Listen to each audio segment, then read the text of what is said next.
Pilot ಮೇಡೆ ಮೇಡೆ ಎನ್ನುತ್ತಿದ್ದಂತೆಯೇ ವಿಮಾನ ಪತನ. ಅಷ್ಟಕ್ಕೂ ಏನಿದು ಮೇಡೆ?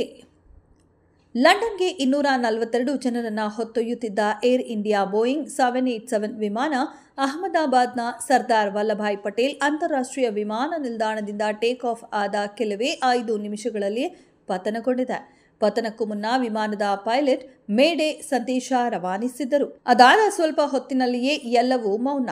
ಏರ್ ಇಂಡಿಯಾ AI-171 ಅಪಘಾತಕ್ಕೂ ಮುನ್ನ ಇನ್ನು ಎಟಿಸಿಯ ಸಂಪರ್ಕವನ್ನು ಉಳಿಸಿಕೊಂಡಿತ್ತು. ಆದರೆ ಪೈಲಟ್ ಟೇಕ್ ಆಫ್ ಆದ ಸ್ವಲ್ಪ ಸಮಯದ ನಂತರ ಅಪಘಾತದ ಸೂಚನೆಯನ್ನ ಕಂಡುಕೊಂಡಿದ್ರು. ಆದ್ದರಿಂದಲೇ ಮೇಡೆ ಸಂದೇಶ ಕಳುಹಿಸಿದ್ರು. ಸಂದೇಶ ರವಾನಿಸಿದ ಬೆನ್ನಲ್ಲೇ ತುರ್ತು ಸಂದರ್ಭದಲ್ಲಿ ಕೈಗೊಳ್ಳಬೇಕಾದ ಪ್ರೋಟೋಕಾಲ್ಗಳನ್ನು ತಕ್ಷಣವೇ ಮಾಡಲಾಯಿತು. ಅಗ್ನಿಶಾಮಕ, ವೈದ್ಯಕೀಯ ತಂಡಗಳು ಮತ್ತು ಭದ್ರತಾ ಸಿಬ್ಬಂದಿಗಳನ್ನು ತಕ್ಷಣವೇ ಸ್ಥಳಕ್ಕೆ ರವಾನಿಸಲಾಗಿತ್ತು. ಅಷ್ಟಕ್ಕೂ ಏನಿದು ಮೇಡೆ ಸಂದೇಶ?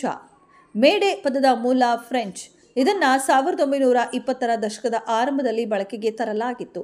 ಮೇಡೆ ಪದ ಬಳಕೆಗೆ ತಂದವರು ಲಂಡನ್ನ ಕ್ರಾಯ್ಡನ್ ವಿಮಾನ ನಿಲ್ದಾಣದಲ್ಲಿ ರೇಡಿಯೋ ಅಧಿಕಾರಿಯಾಗಿದ್ದ ಫ್ರೆಡೆರಿಕ್ ಸ್ಟ್ಯಾನ್ಲಿ ಮಾರ್ಕ್ಫೋರ್ಡ್. ಮೇಡೆ ಎಂಬ ಪದವು ಫ್ರೆಂಚ್ ಪದಗುಚ್ಛವಾದ ಮೈಡರ್ ಅಂದರೆ ನನಗೆ ಸಹಾಯ ಮಾಡಿ ಎಂದು ಪದದಿಂದ ಬಂದಿದೆ. ತುರ್ತಾಗಿ ನನಗೆ ಸಹಾಯ ಮಾಡಿ ಎಂಬುದಾಗಿ ಸುಲಭವಾಗಿ ತಿಳಿಸಲು ಮೇಡೆ ಪದವನ್ನ ಫ್ರೆಡೆರಿಕ್ ಸ್ಟ್ಯಾನ್ಲಿ ಬಳಸಿದ್ದರು. ಮುಂದೆ ಈ ಮೇಡೆ ಸಂದೇಶ 1923ರ ಹೊತ್ತಿಗೆ ಪೈಲಟ್ಗಳು ಮತ್ತು ನಾವಿಕರಿಗೆ ಅಂತಾರಾಷ್ಟ್ರೀಯ ರೇಡಿಯೋ ಸಂವಹನದ ಭಾಗವಾಗಿತ್ತು. 1927ರಲ್ಲಿ ಮೋರ್ಸ್ SOS ಜೊತೆಗೆ ಇದನ್ನು ಅಳವಡಿಸಿಕೊಳ್ಳಲಾಯಿತು.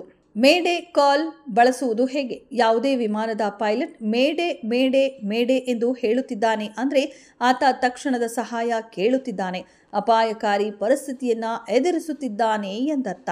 ಮೊದಲ ಬಾರಿಗೆ ಮೇಡೆ ಬಳಸಿದ್ದು ಯಾವಾಗ ಅಂತ ಹೇಳೋದಾದ್ರೆ 1923 ಕ್ರಾಯ್ಡನ್ ಲೇ ಬರ್ಗೆಟ್ ವಿಮಾನಗಳು ಮೇಡೆ ಪದವನ್ನು ಬಳಸಲು ಪ್ರಾರಂಭಿಸಿದರು. 1927ರ ಅಂತಾರಾಷ್ಟ್ರೀಯ ರೇಡಿಯೋ ಟೆಲಿಗ್ರಫಿ ಸಮಾವೇಶವು ಮೇಡೆ ಪದವನ್ನು ಔಪಚಾರಿಕವಾಗಿ ಜಾರಿಗೆ ತಂದಿತ್ತು. ಇದೆಷ್ಟು ಈ ಹೊತ್ತಿನ ಸುದ್ದಿ. ಮತ್ತಷ್ಟು ಸುದ್ದಿಗಳಿಗಾಗಿ ನೋಡ್ತಾ ಇರಿ ಸಿರಿ ಟಿವಿ.